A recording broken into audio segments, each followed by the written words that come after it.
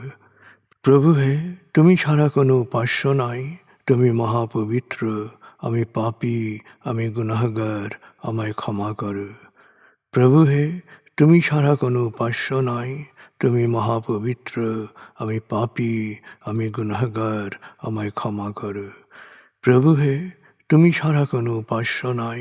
তুমি মহাপবিত্র, আমি পাপী, আমি গুনাহগার, আমায় ক্ষমা করো। প্রভু হে, তুমি ছাড়া কোনো উপাস্য নাই। তুমি মহাপবিত্র, আমি পাপী, আমি গুনাহগার, আমায় ক্ষমা করো। প্রভু হে, তুমি ছাড়া কোনো উপাস্য নাই। তুমি মহাপবিত্র, আমি পাপী, আমি গুনাহগার, আমায় ক্ষমা করো। প্রভু হে, তুমি ছাড়া কোনো উপাস্য নাই।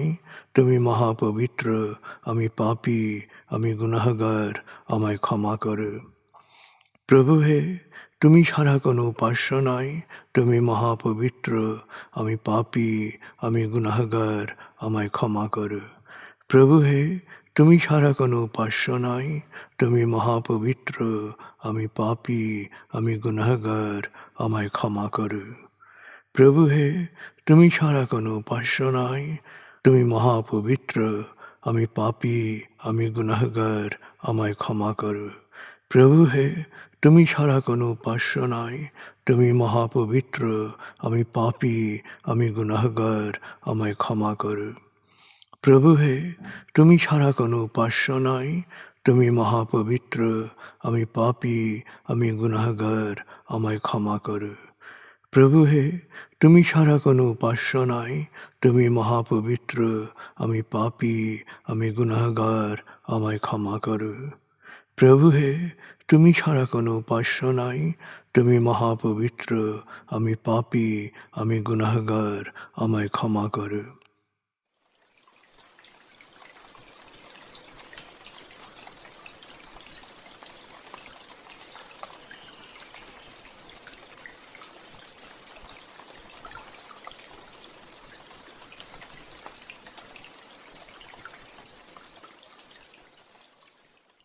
এবার আমরা সূরা তাকবীর এর মর্মবাণীর অংশ বিশেষে ডুবে যাব। তারপর ডুবে যাব আজকের জন্য নির্ধারিত সূরার তেলাওয়াত ও মর্মবাণীতে। 81 সূরা তাকবীর। দয়াময় মেহেরবান আল্লাহর নামে। যখন সূর্য অন্ধকারে ঢেকে যাবে, যখন তারকারাজি নিজেদের আলো হারাবে, যখন পর্বতমালা মরীচিকার ন্যায় উধাও হবে, যখন পূর্ণ গর্ভবতী উটনী পরিত্যক্ত হবে, যখন সকল বন্য পশুকে একত্র করা হবে, যখন সমুদ্রের জলরাশি স্ফীত হবে, যখন দেহে আবার আত্মা সংযুক্ত হবে, যখন জীবন্ত কবর দেয়া শিশুকন্যাকে জিজ্ঞেস করা হবে কি অপরাধে তাকে হত্যা করা হয়েছিল, যখন প্রত্যেকের আমলনামা দেখানো হবে, যখন আকাশের আবরণ সরানো হবে, যখন জাহান্নামের আগুন গনগনে লাল করা হবে, যখন জান্নাতকে দৃশ্যমান করা হবে, সেদিন প্রত্যেকেই জানতে পারবে কি পরিণতির জন্যে সে নিজেকে প্রস্তুত করেছে, বুঝতে পারবে কি করা উচিত ছিল আর কি করা উচিত হয়নি। সাক্ষী আবর্তনশীল নক্ষত্র, কক্ষপথে দৃশ্যমান গ্রহসমূহ যা এক সময় অদৃশ্য হয়, সাক্ষী রাতের অবসান মুহূর্ত এবং প্রভাতের আগমন কাল। নিশ্চয়ই এই কোরআন আরশের সার্বভৌম অধিপতির নিকট উচ্চ মর্যাদা সম্পন্ন সম্মানিত রসুলের মুখ নিঃসৃত, যার কথা অবশ্যই বিশ্বাসযোগ্য ও মানা উচিত।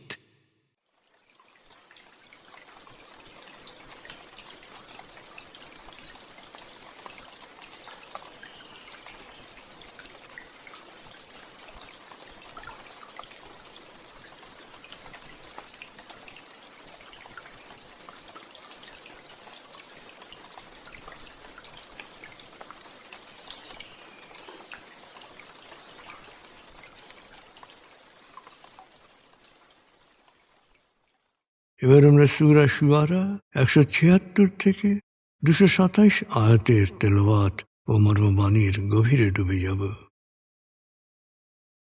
26 সূরা শুআরা। بسم الله الرحمن الرحيم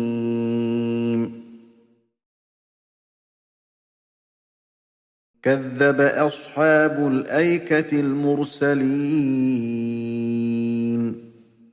إذ قال لهم شعيب ألا تتقون إني لكم رسول أمين فاتقوا الله وأطيعون وما أسألكم عليه من أجر إن أجري إلا على رب العالمين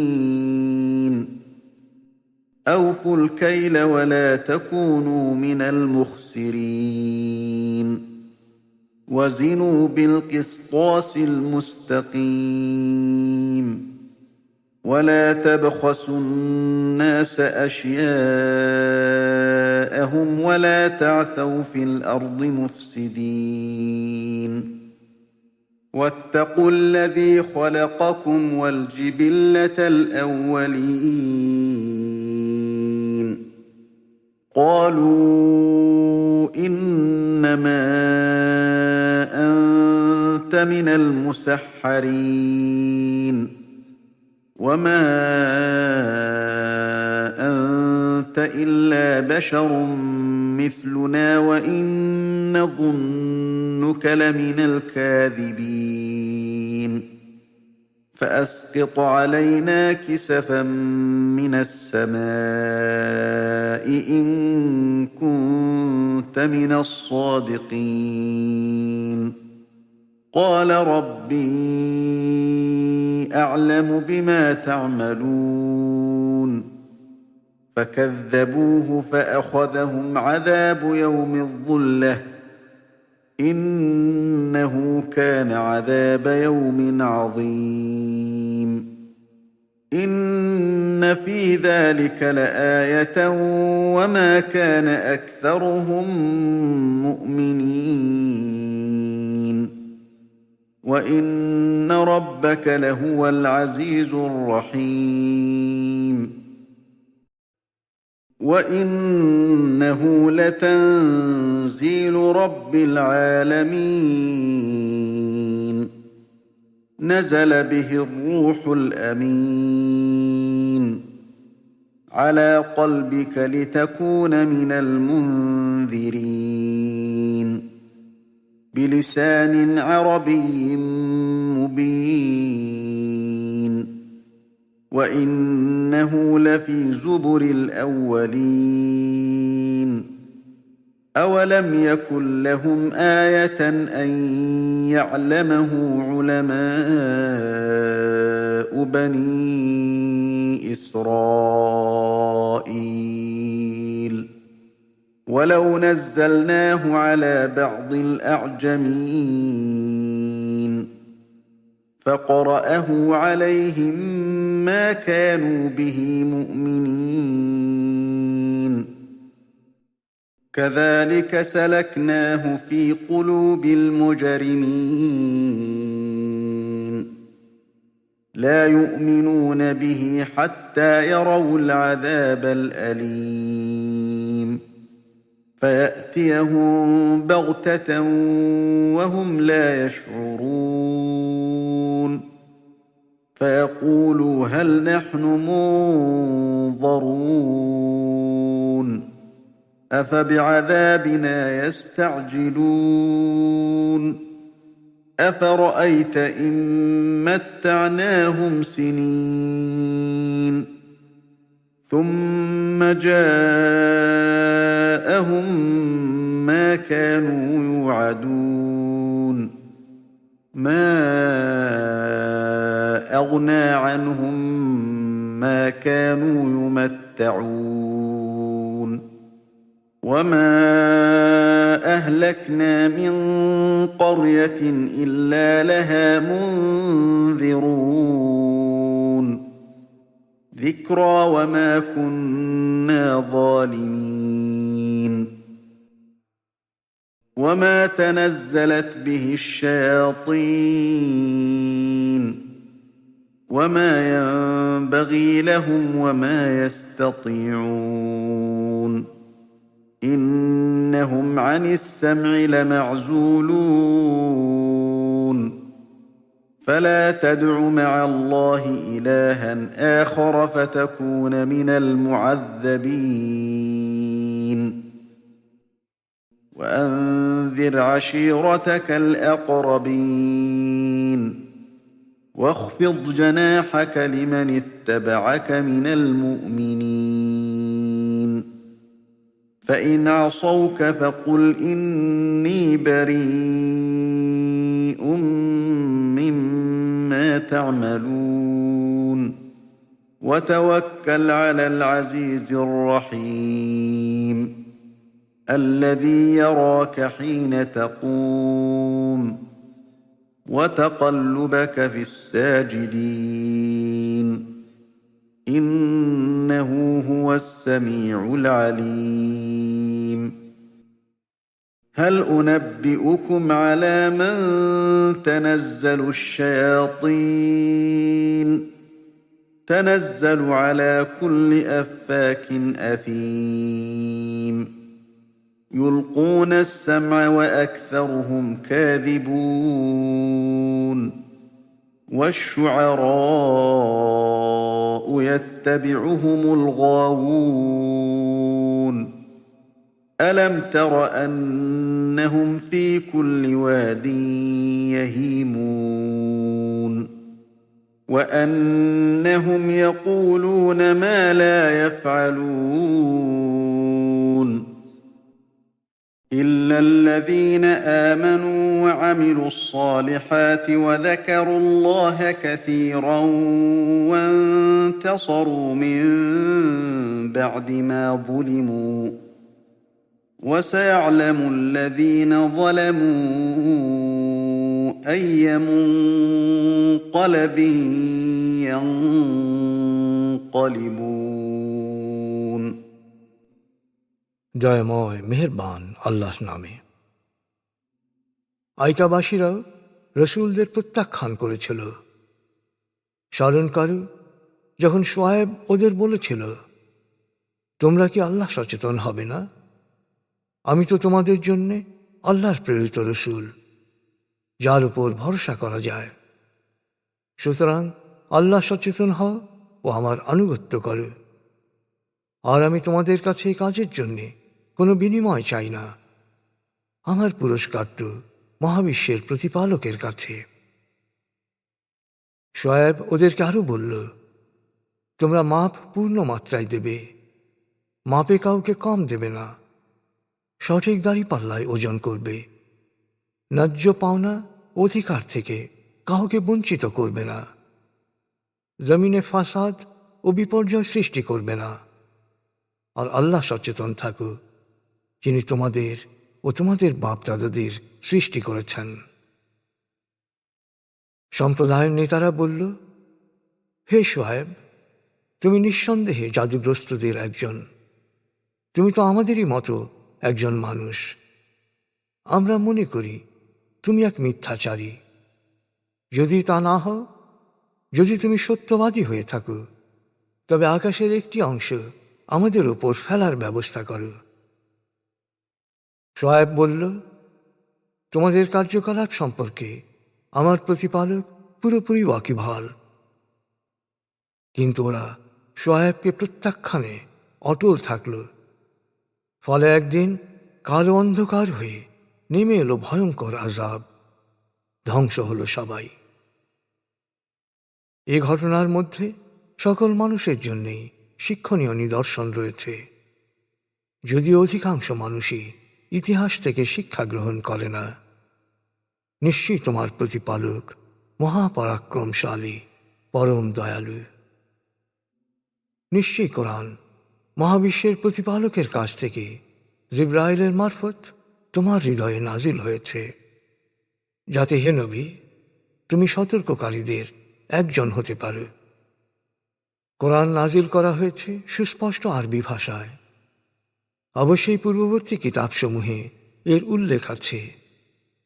আর মক্কাবাসীদের জন্যে এটা কি এর সত্যতার একটি প্রমাণ নয় যে বনি ইসরায়েলের জ্ঞানী ব্যক্তিরাও এ সম্পর্কে অবগত আছে?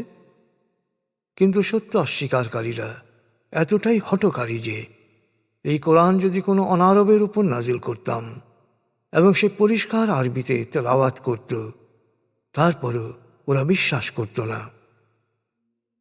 পাপে নিমজ্জিতদের অন্তরে সত্যের প্রতি কর্ণপাত না করার অভ্যাস সৃষ্টি হয়। আসলে ভয়ঙ্কর আযাব প্রত্যক্ষ না করা পর্যন্ত ওরা বিশ্বাস করে না। আর এই ভয়ঙ্কর আযাব অকস্মাৎ আপতিত হয় ওদের ওপর। তখন ওরা আর্তনাদ করে বলে, আমাদেরকে কি একটা সুযোগ দেয়া হবে না? তবে কি ওরা আমার শাস্তি ত্বরান্বিত করতে চায়? তোমরা কি কখনো ভেবে দেখেছ, আমি যদি ওদের দীর্ঘকাল ভোগ বিলাসে থাকতে দেই এবং তারপর হঠাৎ করেই আমার শাস্তি ওদের উপর আপতিত হয়, তখন এই বিলাস উপকরণ ওদের কোনো কাজে আসবে? ইতিহাসের দিকে তাকাও। সতর্ককারী না পাঠিয়ে আমি কখনো কোনো জনপদ ধ্বংস করিনি। এই কোরআন তোমাদের জন্য উপদেশ ও সতর্কবাণী। আমি কখনো অন্যায় করতে পারি না। এই কোরআন শয়তানরা অবতীর্ণ করেনি। ওরা এই কাজের উপযুক্ত নয় এবং এই কাজ করার সামর্থ্য ওদের নেই। এমনকি নাজিল হওয়ার সময় ওরা যাতে শুনতেও না পায় তার পাকা ব্যবস্থা করা হয়েছে। অতএব হে মানুষ, আল্লাহর সাথে আর কোনো উপাস্যকে শরীক করো না, করলে পরকালে কঠিন শাস্তি পাবে। হে নবী, প্রথমে তুমি তোমার আত্মীয় স্বজনকে সতর্ক করো। তোমার অনুসারী বিশ্বাসীদের প্রতি বিনয়ী ও সদয় হও। আর তারা যদি তোমাকে অমান্য করে তবে তাদেরকে বলবে, তোমাদের কাজের দায় দায়িত্ব তোমাদের, আমি এ থেকে দায় মুক্ত। হে নবী, মহাপরাক্রমশালী পরম দয়ালুর উপর তুমি ভরসা রাখো। তুমি যখন নামাজে দাঁড়াও বা সেজদাকারীদের সাথে উঠা বসা করো, তখনও তিনি লক্ষ্য রাখেন। তিনি সব কিছু শোনেন, সব কিছু জানেন। হে মানুষ, তোমাদেরকে কি আমি জানাবো শয়তান কাদের উপর সওয়ার হয়? শয়তান সওয়ার হয় ঘোর মিথ্যাবাদী ও দুরাচারীদের উপর। আর যারা কান কথা শোনে ও কান কথা ছড়ায়, ওদের অধিকাংশই মিথ্যাচারী। যারা কবিদের অনুসরণ করে তারা বিভ্রান্ত হয়, কারণ কবিরা অনেক সময়ই কল্পরাজ্যে হারিয়ে গিয়ে আত্মপ্রবঞ্চনার শিকার হয়। তোমরা কি দেখো না, ওরা লক্ষ্যহীনভাবে ঘুরে বেড়ায়, আর তারা যা বলে তা তারা অনুসরণ করে না। অধিকাংশ কবির স্বভাবই এমন। অবশ্য যারা বিশ্বাস করে এবং সৎকর্ম করে এবং স্বীয় কবিতায় সত্য প্রকাশের মধ্য দিয়ে বেশি বেশি আল্লাহকে স্মরণ করে এবং অত্যাচারিত হওয়ার পর প্রতিবাদী কবিতা দ্বারা তা প্রতিহত করে, তারা বিভ্রান্ত নয়। তারা বিশ্বাস করে যে জালেমরা সময় এলেই জানতে পারবে তাদের পরিণতি কত করুণ।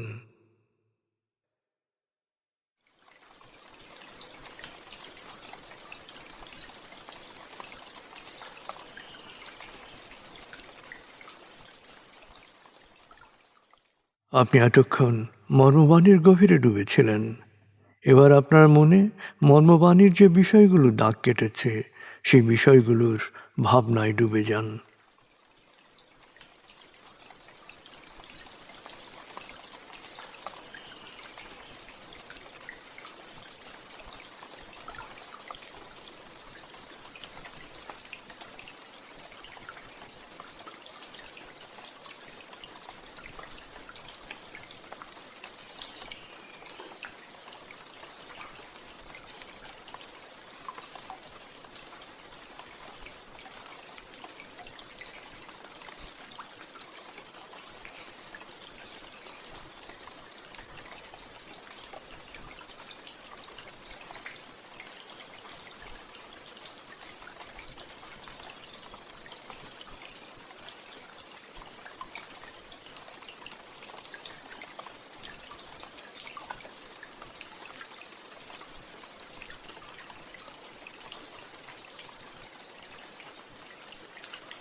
এবার আমরা জিকির ও দোয়ার গভীরে ডুবে যাব।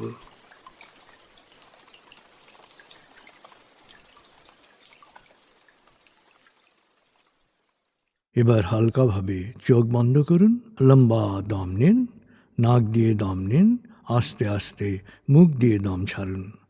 দম নেবেন পেটে, ছাড়বেন মুখ দিয়ে। দম নেওয়ার চেয়ে দম ছাড়তে সামান্য বেশি সময় নিন। দম নিতে নিতে ভাবুন প্রকৃতি থেকে আফুরন্ত প্রাণশক্তি শরীরে প্রবেশ করছে, আর দম ছাড়তে ছাড়তে ভাবুন শরীরের সকল দূষিত পদার্থ বাতাসের সাথে বেরিয়ে যাচ্ছে। নাক দিয়ে দম নিতে নিতে ভাবুন প্রকৃতি থেকে আফুরন্ত প্রাণশক্তি শরীরে প্রবেশ করছে, আর মুখ দিয়ে দম ছাড়তে ছাড়তে ভাবুন শরীরের সকল দূষিত পদার্থ বাতাসের সাথে বেরিয়ে যাচ্ছে। দম নিতে নিতে ভাবুন প্রকৃতি থেকে আফুরন্ত প্রাণশক্তি শরীরে প্রবেশ করছে। দম ছাড়তে ছাড়তে ভাবুন শরীরের সকল দূষিত পদার্থ বাতাসের সাথে বেরিয়ে যাচ্ছে। দম নিতে নিতে ভাবুন প্রকৃতি থেকে আফুরন্ত প্রাণশক্তি শরীরে প্রবেশ করছে, আর দম ছাড়তে ছাড়তে ভাবুন শরীরের সকল দূষিত পদার্থ বাতাসের সাথে বেরিয়ে যাচ্ছে। দম নিতে নিতে ভাবুন প্রকৃতি থেকে আফুরন্ত প্রাণশক্তি শরীরে প্রবেশ করছে, আর দম ছাড়তে ছাড়তে ভাবুন শরীরের সকল দূষিত পদার্থ বাতাসের সাথে বেরিয়ে যাচ্ছে। এবার দম স্বাভাবিক হতে দিন। স্বাভাবিকভাবে নাক দিয়ে দম নিয়ে নাক দিয়ে দম ছাড়ুন। আপনার অঙ্গ শিথিল ও নিষ্প্রাণ হয়ে আসছে। এবার নাক দিয়ে ধীরে ধীরে দম নিয়ে বেশ সময় নিয়ে ধীরে ধীরে নাক দিয়ে দম ছাড়ুন। দম নেওয়ার চেয়ে ছাড়ায় সময় একটু বেশি নিন। ধীরে ধীরে দম নিন, ধীরে ধীরে দম ছাড়ুন।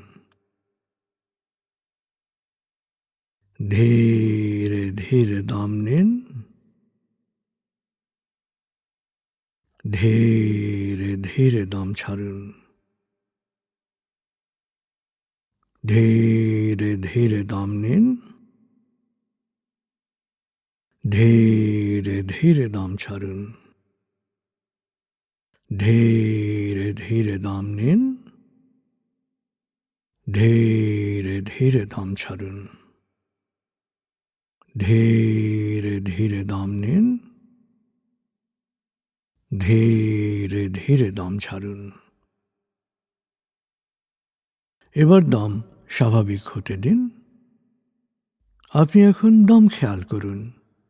বাতাস নাক দিয়ে ফুসফুসে প্রবেশ করছে, আবার বেরিয়ে আসছে। আপনার পুরো মনোযোগ নাকে দমের প্রবেশ পথে দিন। বাতাস স্বাভাবিক যাওয়া আসা করুক, আপনি শুধু দম খেয়াল করুন।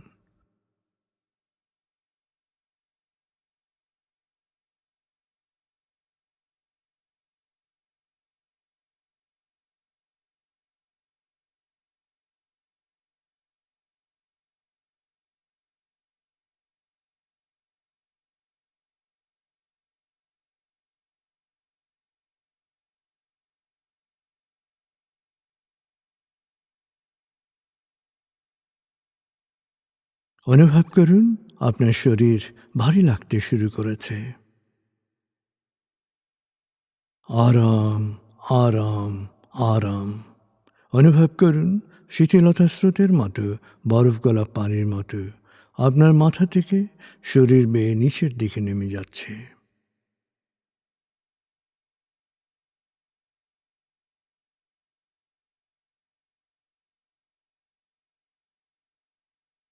আপনি এখন পুরোপুরি শিথিল।